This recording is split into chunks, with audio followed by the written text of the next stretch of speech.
الفترة دي من السنة معظم دول العالم بتحتفل بأعياد الميلاد، وده بيكون مرتبط برموز كتير جدا زي بابا نويل وشجرة عيد الميلاد.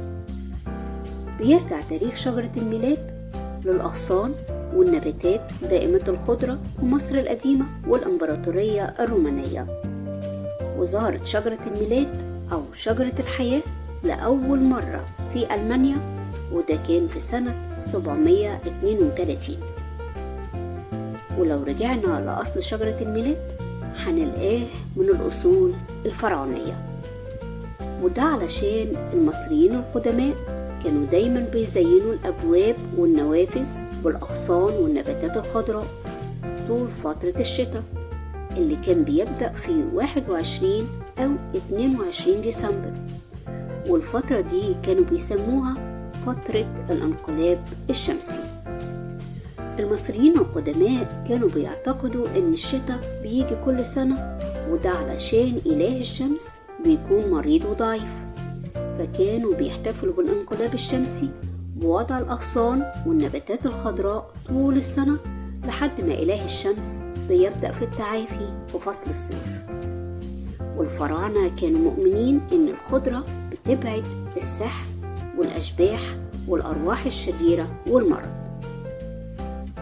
ألمانيا هي أول دولة بدأت في تقليد شجرة عيد الميلاد، وده كان في القرن ال16، وده لأنهم كانوا بيزينوا أشجار الصنوبر اللي كانت بترمز للحيوية والتجدد بالشموع داخل منازلهم، وكانت دايما بتاخد الشكل المخروطي.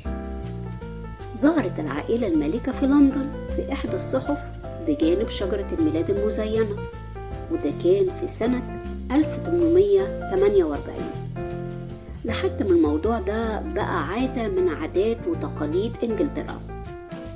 وإحنا دلوقتي بنستخدم أشجار الميلاد أو أشجار الكريسماس وبنزينها برموز كتير جدا، زي النجمة اللي بترمز للوعد السماوي، والضوء أو الإكليل اللي بيرمز للحب الإلهي.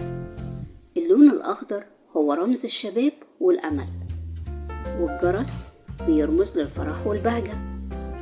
أما الحذاء فهو رمز العطاء ومساعدة الفقراء، وبيسمى بحذاء المحبة ومساواة الأغنياء مع الفقراء.